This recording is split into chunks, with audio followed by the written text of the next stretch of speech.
feel like it's weird. Hey everybody, it's Dr. Remka, and I'm trying to get this thing. Well, now we're stuck with it, Daylon. Hang on. I got a new tripod, guys, and I'm like technically not. There we go. How do you feel about that? Is it too dark? I feel good. All right, cool. So a lot of you guys advertised. Sorry, we're a few minutes late. This is Daylon, and I had quite a few people who are going to watch it on replay, and that's all good because I know it's an odd time. A lot of you are working. So this is Daylon, 25 years old, and he came into the office. Actually, I didn't realize this was like, we're at a year. It's been about a year, yep. Yeah, it was May 9th, a year ago. And, you know, sometimes you guys, you got to understand these things are not going to take 3 visits. They're not going to take 2 weeks. I recently did a brief video about somebody who I helped so quickly, and it was amazing, and a 10-12 year process took a few weeks, and it's like a miracle. It's not always this instant process, and I also you need to know the balance of that, to really allow the body to heal, to go after something that's been a deep, long-standing issue, to discover what's gone on and what's created the imbalance. It's going to take some time to let the body heal. And this is one of these examples where it's, we're at a year anniversary, and it was a slow process, a long process. And it doesn't mean we're not still upgrading and improving and all that kind of stuff. Right. But I kind of wanted to walk you through a little bit of what went on. So, because this was a pretty severe stuff. And I think OCD is one of the hardest things for somebody to live with. I think, outside of like schizophrenia, right, to that extreme, Right. I think the, mental illness that somebody who's walking around with, things, OCD, anxiety, depression, I think it's the worst. I couldn't agree more. It's debilitating. Sometimes I would lay in bed and just not want to move and not want to participate in anything. And it started at like 10 years old, roughly, right? At least, yeah. Yeah. So tell them a little bit of some of the stuff you went through. So you did have ritualistic behaviors you had to do. Right, just odd thoughts, emotions, ritualistic behavior, severe depression, anxiety, social anxiety. Just didn't really felt like I fit in anywhere. It was hard. Yeah, because there was nail biting. A lot of nail biting, Wasn't there door locking? Is that a thing you did? Yep, that was one. Yeah. So sometimes people, I don't know, it's 100 times of doing something or 50 times, and just to get to school or get to baseball practice, you're already exhausted. Yep. Like the amount of work that's gone into you being able to, how do I get dressed? Where do I put my shoes? Where does this go? How many lights and how many worries that are happening, right? It's this constant state of, panic and fear that's going on. Well, a lot of people don't realize OCD is driven from a few different factors, and I wanted to look at what were those factors with him. And here we'll say this. So I'm looking at my notes to make sure I say this. So it was about 10 years old. You did try medication. Right? And that didn't go so well. It just gave me bad headaches and just mood swings. Yeah. Couldn't tolerate it. Yeah. Okay. So OCD, anxiety, depression, when you have this like little thing that's actually going on, there's a few things I'm always going to look for. And he knew a little bit of them, right? He came in, I mean, Googling, right? I love an educated client.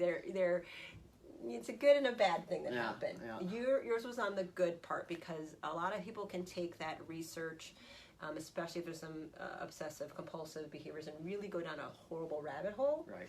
You use it to dig yourself out of a hole. You really were able to do that. Do you have any idea how you're able to do that, for something that you could have, I don't know if you have any advice on like what was different about the way you did it?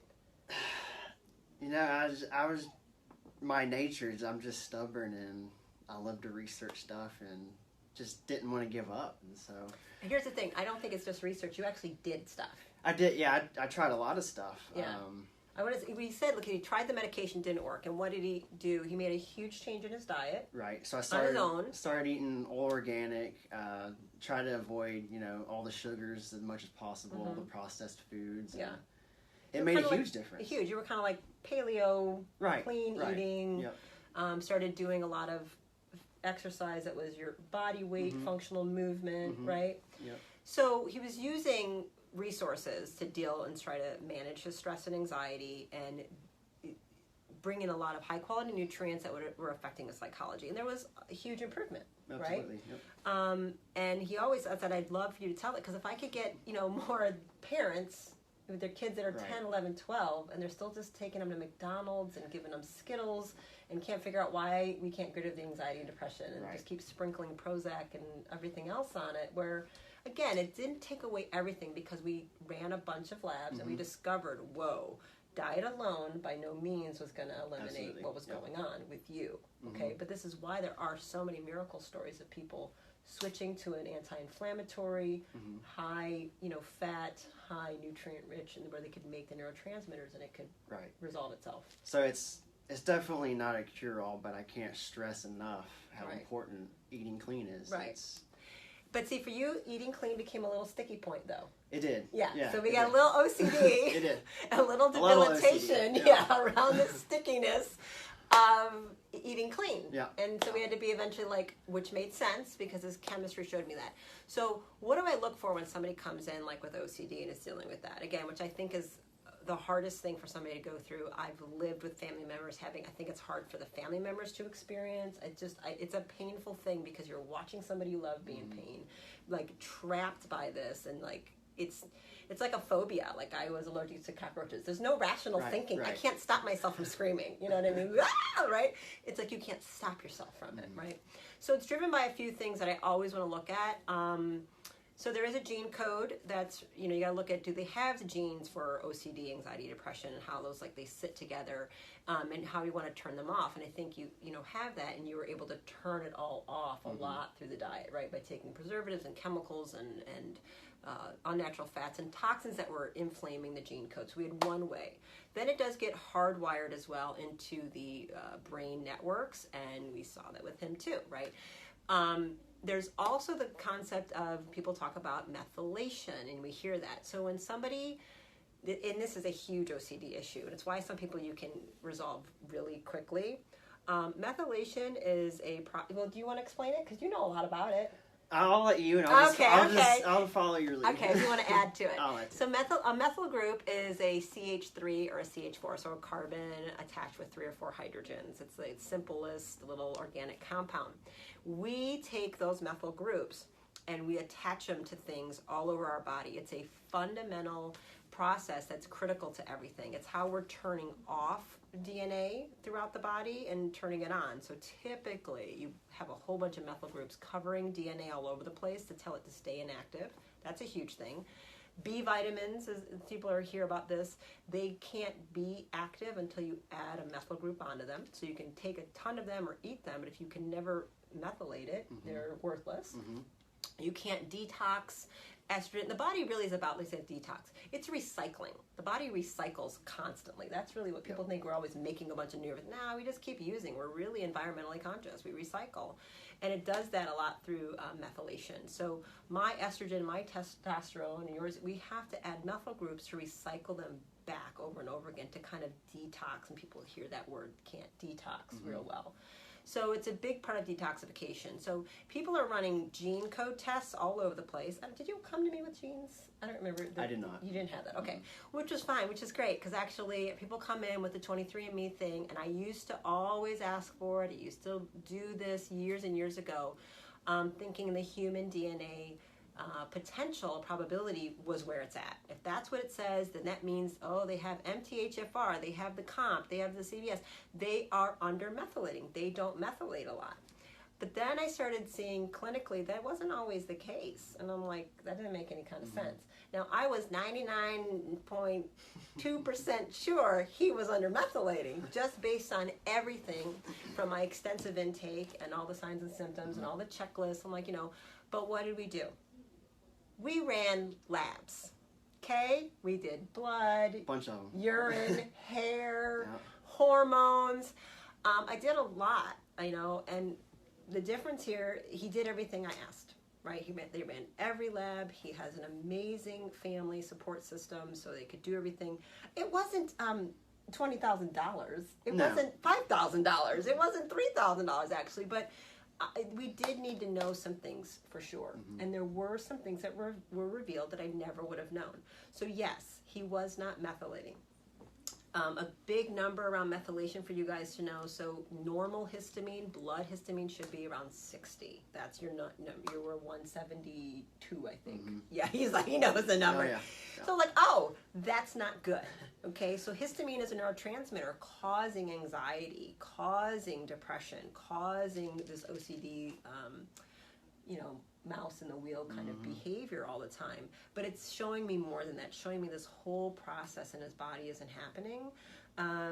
But then why wasn't he? So I could have been throwing supplements at him till I was blue in the face.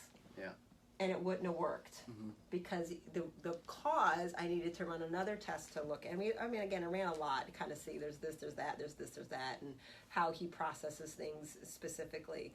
But it wasn't the DNA that would have shown me. I mean, I could have guessed at it, but I wouldn't have hit it on the head. It was heavy metals, really. It was lead in particular, extremely high numbers. And we haven't even retested the lead. We're going to do that, I think, in a month. We're running a whole bunch more tests in the month. And to kind of see where we're at with pulling this out, right? But so a lead in particular breaks down the enzymes that methylate. So they're just completely disabled. No matter what we could have done, you could have given him, I could give him methionine till I'm blue in the face, 5-tetrahydromethylfolate, blah, blah, blah, blah, blah, right? It wouldn't have been, which makes sense as to why his diet could only take him so far, right? You were decreasing inflammation, you were turning off the gene code pattern, that's for sure. But this biochemical mix, he was driven into chronically high histamine, chronically high, anxiety and depression and OCD from undermethylating, which is causing a whole bunch of other systemic issues, nutrient depletion. So his neurotransmitters were totally whack. And there's nothing we can do about that till we got it out. So I had to actually say, oh, we have to detox. Right. Big time. Okay, right? So that's where we went, but I only knew that from labs. And one of the first things I did before I actually even ran a lab, I stopped him on his fish oil. Yep. Right? So omega-3 fish oil, I knew right away, I'm like, he's so inflamed, he's making himself worse. This was, a year ago. Which, here's the thing. He trusted me. And he stopped. Right? Because, again, you would Google you can Google till you're blue in the face, and they're going to be like, but I need fish oil. But I need wild Alaskan salmon. But I need this stuff. And I'm like, we have to change. I'm like, stop eating vegetables. That was a big one. Right, and that was hard to do, but...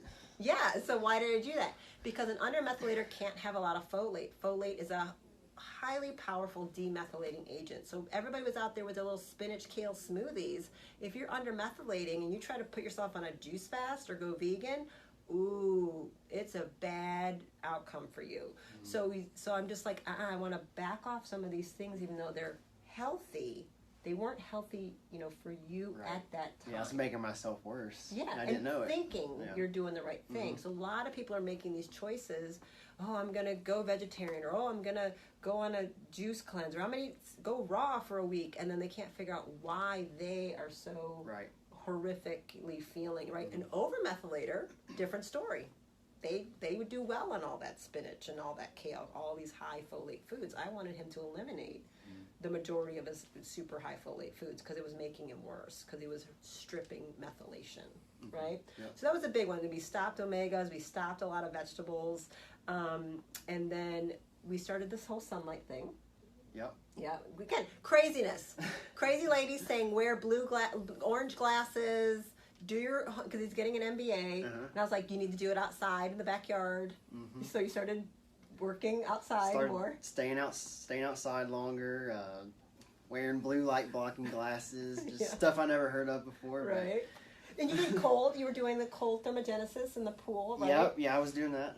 Yeah. So we had him, because was you doing the winter, even in the winter? I was. Yeah. Yeah. So he's outside in the pool. His parents are like, "Are you a crazy lady? Because what do you got our kid doing?" I'm like, "Does he have to trust me here, right?" And he was all in. It's like everything I gave him, he looked at it and was like, let's do it, let's do it, let's do it. It was that, again, undermethylators are highly competitive, aggressive. I'm an undermethylator. We like to win. We are very driven. It just can get so that it's disordered and you couldn't function, right? So we have him out doing, morning sunlight. He's doing all that. He's doing cold thermogenesis. We're trying to take down inflammation in every way, shape, or form. We're trying to make his mitochondria be repaired so they can do this bulk of this, make energy for him so he can do all this detoxification. We started him on the True Cellular Detox, right? Mm-hmm. So this is a cellular healing protocol that we do, which is really like heavy metal chelation and killing pathogens. And so I was like, I got enough stuff. I could do microdosing, or we're going to go after a whole system. Mm-hmm. And you've done at least 7 or 8 brain phases. I think at least 8, yeah. Yeah, right?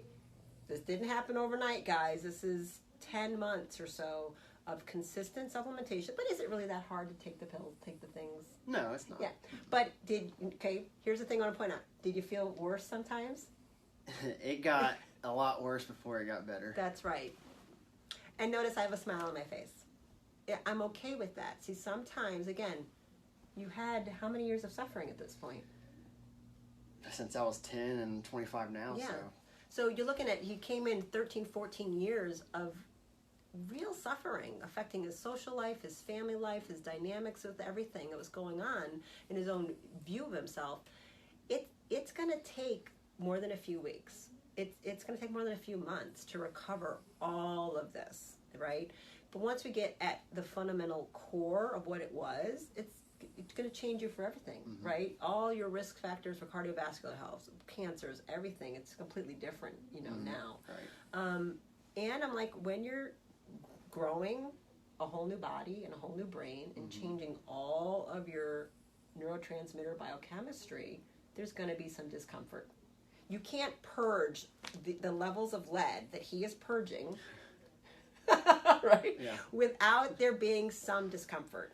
Again, our job was to monitor enough and back things off when we needed mm-hmm. to, which we did. We had to decrease. And if you can see I think actually my first brain phase, I emailed you and said, I need to cut this in half. You know, the symptoms were unbearable. Yeah. We had headaches, fatigue, mm-hmm. and things like that. So we had that.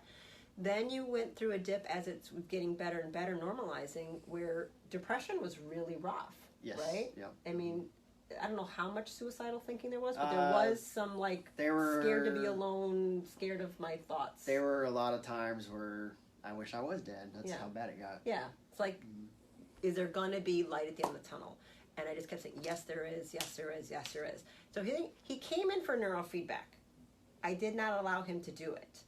Right? Mm-hmm. So you got to understand, like, so he came in for one thing, and I'm like, we can't yet, because the brain is so toxic and so unstable, we're not going to get a good response.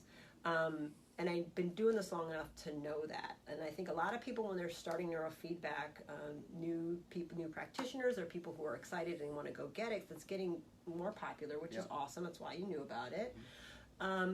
They don't get the results they want, or they're doing more and more sessions than maybe they need, because there was a big metabolic barrier in the way. Because the brain is always going to respond, period. We're always going to respond and adapt. But if it can't, it's because there's something else. His metabolic profile to me was just so large. I'm like, we have to address that before I can break up those networks and patterns, because they were there. But he was just going to be, it was like swamp water, right? So we had to start pulling it out. And what was happening, we're pulling it out, we're actually making a lot of his brain more inflamed. Mm-hmm. That's really what we were doing. Even though I'm using super strong binders and we're doing, but it's a lot of cellular regeneration, a lot of pulling things out. Oh, and he's still going, getting his MBA, still doing the thing. Yep. Right? So then he came in, and so we started in May. We did a bunch of labs in May. He got on it and got him done. Some people take 6 months. Mm-hmm. I'm like, I don't know what to tell you. Now I see a lab later, I'm like, oh, you have a Clostridium infection. Yeah. No wonder your brain's inflamed. Mm-hmm. Like, if I would have taken 6 months, I wouldn't have known what to do. All I can do right away, this is what we got to do. I have to address this biochemistry by dealing with this methylation, but I got to do heavy metal chelation, pull the lead out and all the other toxins, while I'm restoring methylation, right? While I'm healing your membranes. Good thing I already had a clean diet. We actually ran Viome on you. Yes. Yes, right. So Viome is another test we do in the office where you send in your poop. Yep, you do. Yeah. So you got the poop in a bag or whatever at home. Every test under the sun. I did. I know. He's done more things for me than you can imagine.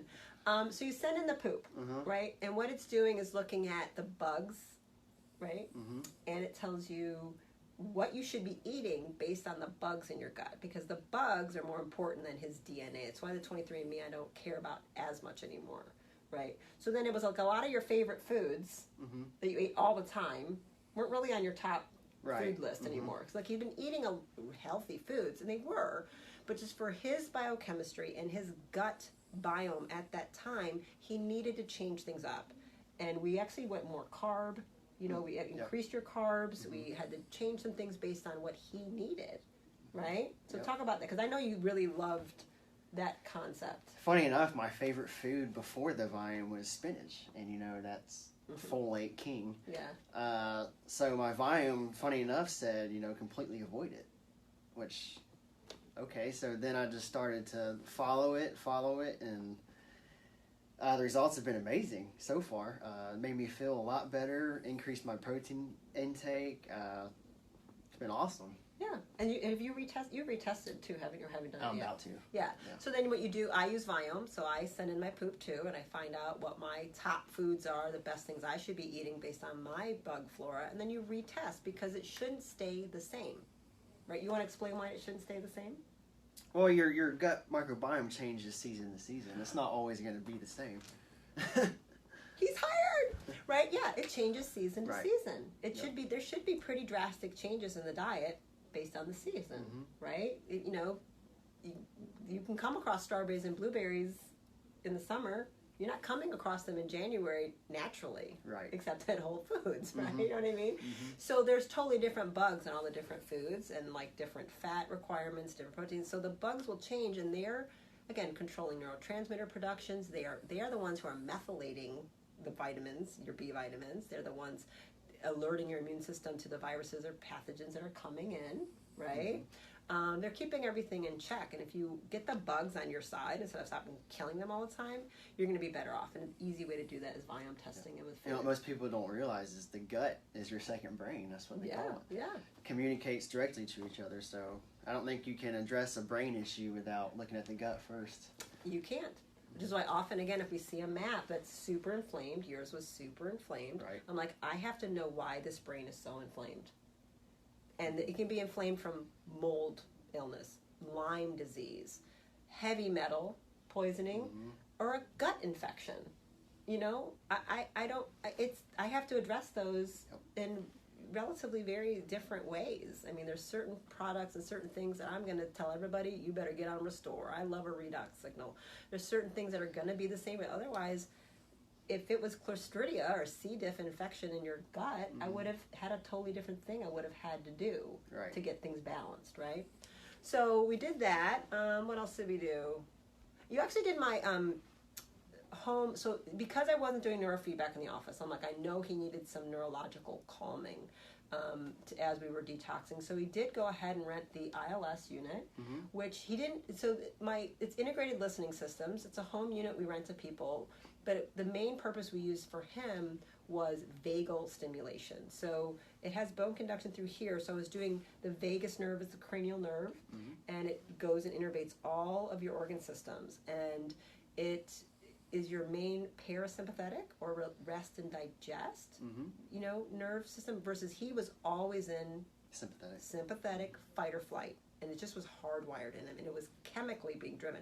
I don't care. He could have mantraed his way till he was blue in the frickin' face with a histamine of 172 and high copper. And high copper, super excitability. We were copper toxic, lead toxic, undermethylating like crazy. You cannot mantra your way out of that. You know, you can use exercise and food and to try and calm. You brought it down. Yeah, because I did all those things. Yeah, and and you meditate. That's great. I'm not saying I meditate. And again, I think as an undermethylator, meditation is probably more important for me than an overmethylator. You know what I mean? Or someone with normal methylation.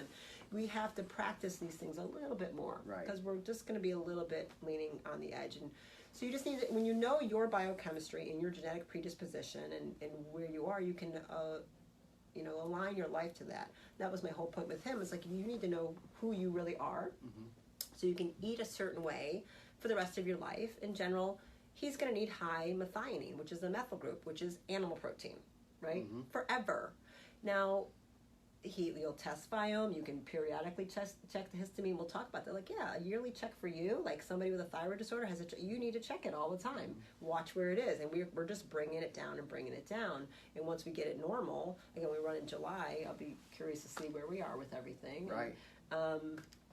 And that's, you just have to. My job is to try and teach people to get them well, and then teach them this is how you take care of yourself now. And I'm here as the resource if you need it, right? But as much as I can empower Daylon now to take care of himself based on what he needs and knowing what works for him may not even remotely work for his mother, right? Could be very, very different things. Like, and mom might do great with a bunch of spinach. You know what I mean? But you have to, everybody shouldn't be doing the same thing, right? So we did that. So then we got all these TCD brain phases, 7, 8, and some got really hard. Yep. Okay. Yep. So we hit a point in January where it was like, I am tired. I am like really struggling. And because he'd been detoxing for so long and could still function, but it was tired and fatigued. It does happen. He wasn't sure was there light at the end of the tunnel. And we started getting a little down. So I'm like, okay, come on in. I think it's a good time to run some labs.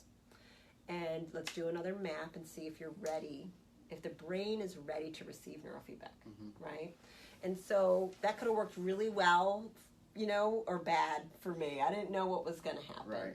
And luckily, everything showed improvement, right? So then you could see histamine came down, the copper were coming up. Things all got better. They weren't normal yet, but we're in the right direction, right? So probably made the suffering seem a little bit easier. Yeah, it's like going to the gym, you know. Right. It's like if you got a bunch of weight to lose, you're trying to build muscle. Nobody likes it. It hurts, right? Yeah. But if you're like, oh, I just had a mom come in and I retested her, she's like, I lost 6 pounds. So that makes you're like, yeah, well, I can keep going. You know, you can keep going if you see it working. And he saw it in black and white. He needed to see that. I said, look, everything's working. There's no reason to change game plan. Let's just keep going. We actually added a second detox at that point. We did. My results RNA, which is a great spray system. So I'm kind of speeding it up because he was feeling a lot. He was like, I feel like crap, but I feel like better, like it's strong. And then we said, let's do neurofeedback. So talk about neurofeedback then. So you've been doing that. About a month, I think.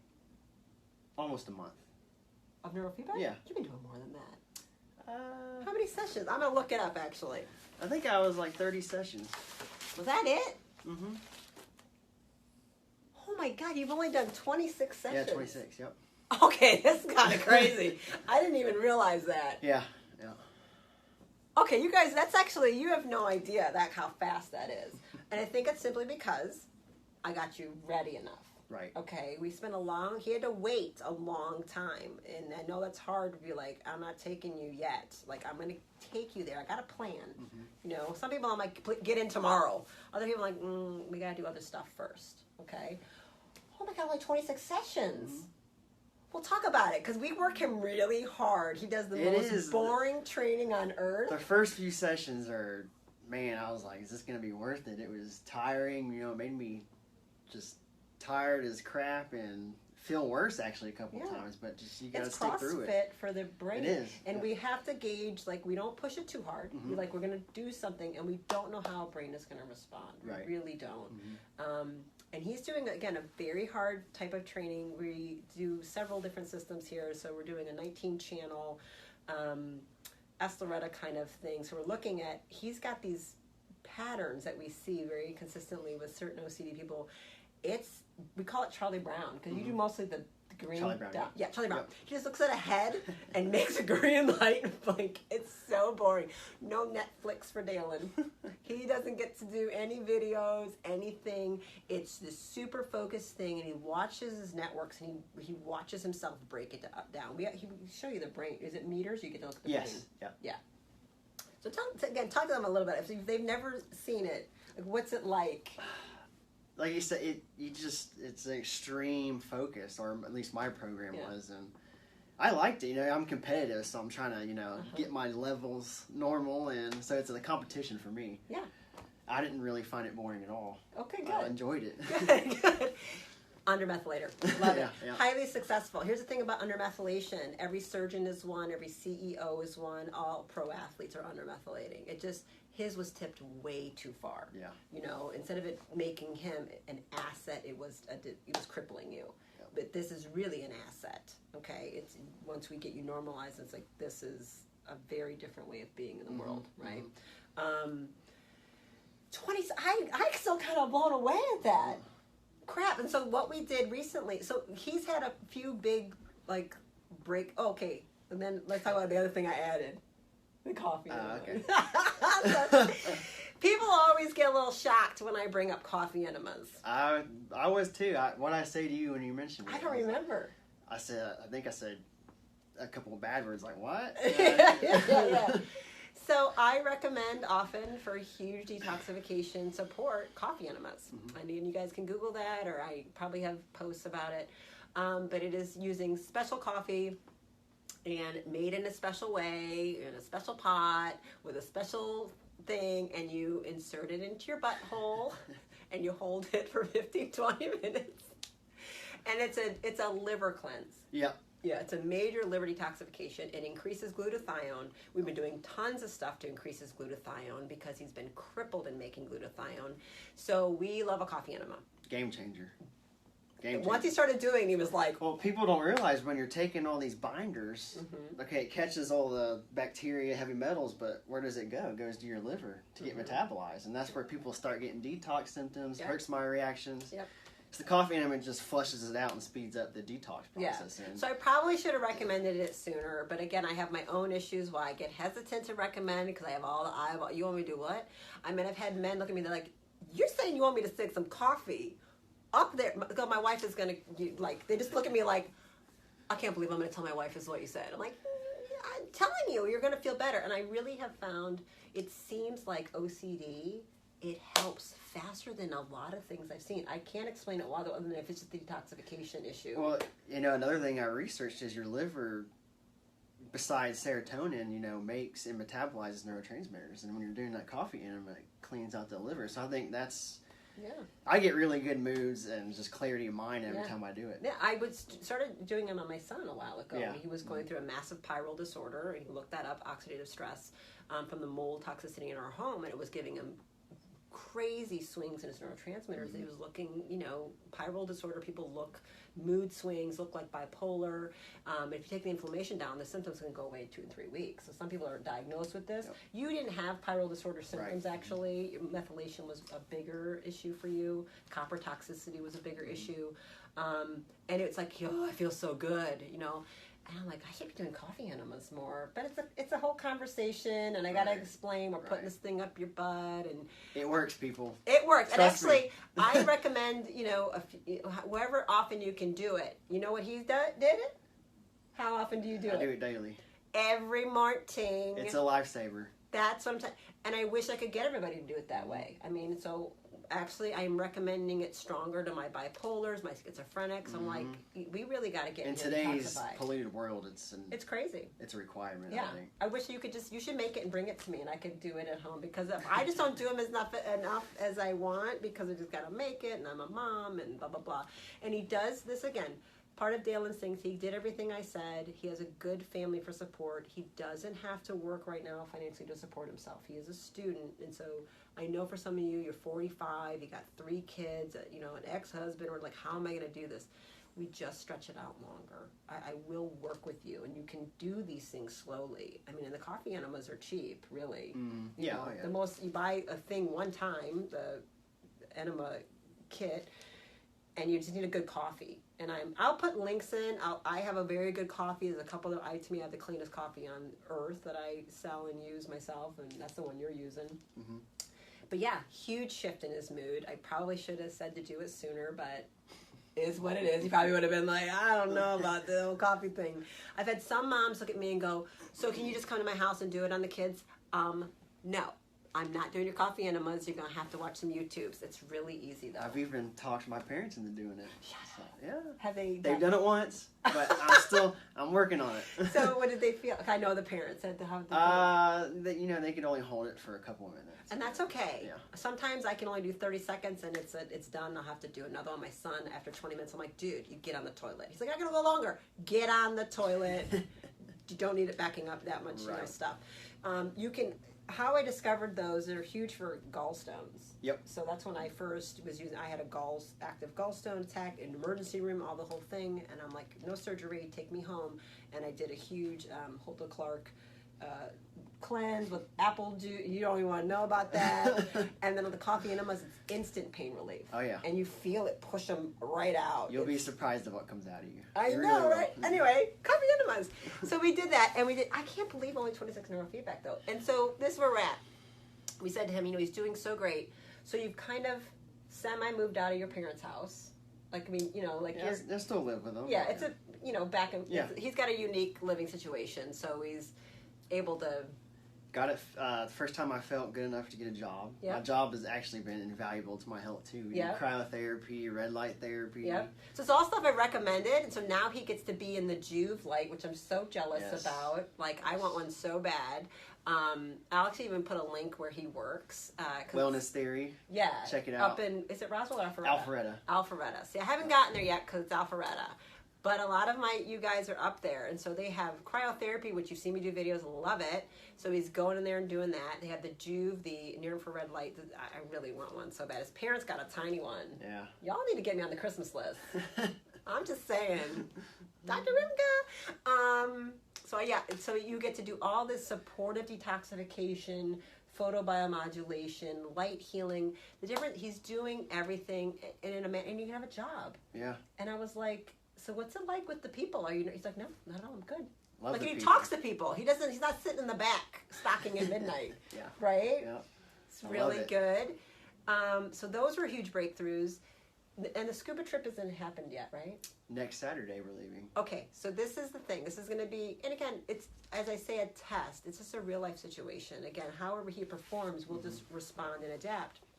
So when he first came into me, part of it was because the OCD was so disabling. He was so, kind of obsessed and sticky on the food. His family was going scuba diving, and he couldn't go. The stress of not having my food. And having everything the way I need it to be, I can't function. Right? So then the family was like, we got to do something. So we started this journey. So another trip's coming up, and have you had how's this been feeling for this one? I'm ready. Yeah. I'm ready. I know it's, I'm not going to have my food and everything I want, but I feel good enough. Let's go. Good. See, this is a huge thing. We're going to see how he does.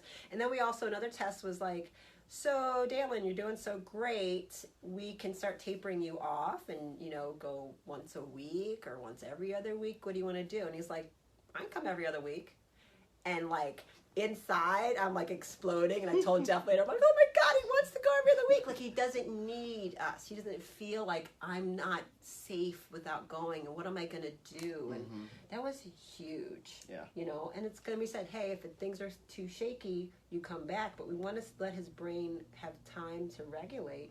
And we're still detoxing, you guys. I don't know where the lead is going to be. I don't know where the methylation is. I know it's got to be less. The retest was like 100 or 100, I don't remember, but when we ran the test again in January. So I have to test and I have to retest. A lot of people who won't want to pay to post test. I'm like, how am I supposed to know?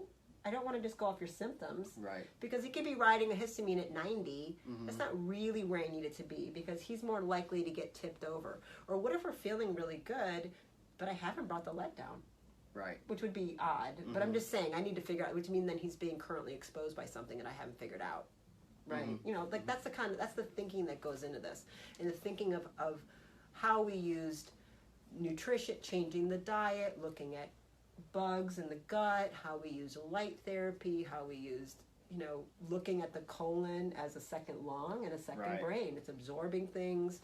The detoxification, chelation, I think was important. But I really, ultimately you did all the work. I really want you to understand, there are people who are throwing in the towel left and right. And I had a new patient started 2 days ago, I think, Daylon, 23. And I told him, college student, I said, oh my God, please watch Thursday or watch the recording. I go, because I have somebody who is severe OCD, exactly what he's going through. He doesn't believe in all of it yet, right. you know. I'm like, dude. And he's like, so what's the probability? Like, what's your success rate? I'm like, you do everything I say.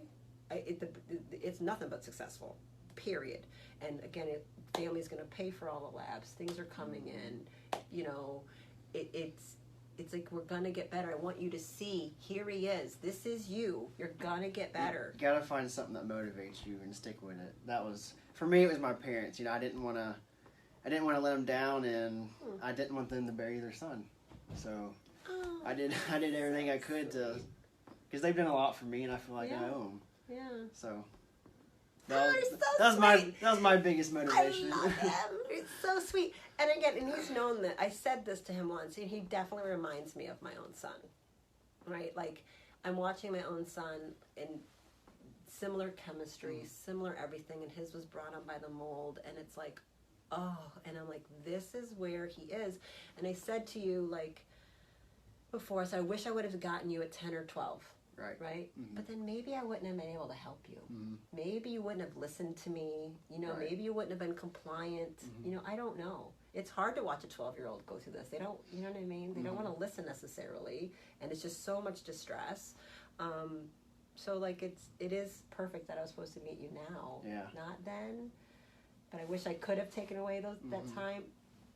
But I don't know what you're going to end up doing with your life now that you had that. Because what you're going to feel and be able to appreciate, you know, 3 years from now, compared to somebody else your age, is ridiculous. Yeah. You know, from having been there and all that kind of stuff. And so, I want you guys to meet somebody who did the work, continues to do the work, had to be open, you know, to pooping in bags for me, cutting his hair for me, peeing in cups for me, sticking things up his butt, being in cold water. Yeah. I mean, you have done... I've done it all. Done it all. Done and just consistently done it. And we've layered by layer gone through the process. There was no magic pill or magic one therapy bullet. It's a multi-pronged There approach. would not have been a magic thing for you. There wouldn't have been not one thing. I could have made improvements, just like you made an improvement, but I'm looking for resolution, right? I don't know if we're totally resolved yet. He's feeling relative, you know, like, but we have to get the labs to confirm everything. And also a place where I'm at with him is he has to practice things, because first time in his life he felt good enough to have a job. Yep. Right? So he's he's got to practice working and socializing. And so even though you were able to go to school and play some sports, he wasn't ever fully able to be himself and have interactions and just be the raw, naked person that he wants to be. So he's got to discover that the 20s is the time of learning and know thyself and accepting who you are. I think 25 to 28 is often like the worst time period for a lot of people, because you're really trying to figure out who you are and be comfortable. And so for you, it won't be anywhere as painful, because you already have gone through a lot of this, so you'll be figuring that out. Yeah. But where I've said to him, I was like, you know, we might have to bring a little bit of therapy on. Is it going to keep going? Oh, so I got a phone call, you guys. He missed out on a lot of some normal kind of social, not horrible. It wasn't like he had to be totally homeschooled and sequestered away, but you know, this is the time where you might have to practice some things. He's got a little bit of catch up to do. Just no doubt. But it's going okay. Yeah. Oh yeah. Yeah. So I'm doing excellent. I love it. But I read the thing. He's like, I'm the best. Like, you don't even feel like you even have any symptoms, right? No, I'm like I told you, I feel like they're obsolete. You know, and just the detox and my job, all the therapies that we do over there is just a million times better. Awesome. And let me ask this. So something that I have to do then when this happens, I typically have to work on the family to change their perception of that person, right? Because they've seen Daylon a certain way. Like, I'm the youngest of 4 children. So even though I'm competent and educated and all this stuff, I'm still seen as the baby when I go home, you know? Yeah, right? We're all like, yeah, I'm the baby. So sometimes what I say doesn't really matter, right? And so they've seen you as anxious and OCD and incapable and worried about you and wondered for so long. I have to, like, how are they doing with breaking that up? They're great. You know, they're behind me every step of the way. Okay, cool.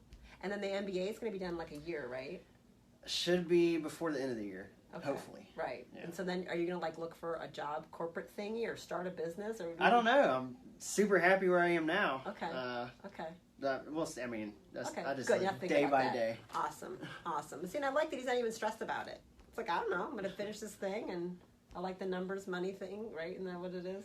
Yeah, MBA. Yeah. I know. I'm like, I don't want him to do that. But that's just my own agenda. Because I've seen his brain map. Yeah. Yeah, he's really an artist, but I haven't convinced him of that yet. But anyway, you guys, we're going to go. You got anything else you think you want to add? No, just if you're struggling, just keep fighting, push through it, and find something that motivates you. Don't give up. Yeah, because there's a lot of help, you guys. Yeah, don't There's give up. a lot of help. We are not masking his symptoms with a bunch of garbage.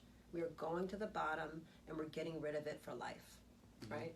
All while teaching him what to look out for and owning and harnessing his own chemistry, his own unique DNA, his own unique mitochondrial story, and knowing how to work with it, right? And he's more like me than not, but I get people that are all over the place that, like, yeah, you're an over-methylator, you're a perfect methylator, you're this, you have a tendency to, you don't know how to metabolize heavy metals real well. So he hasn't, he's got a few of those things, right?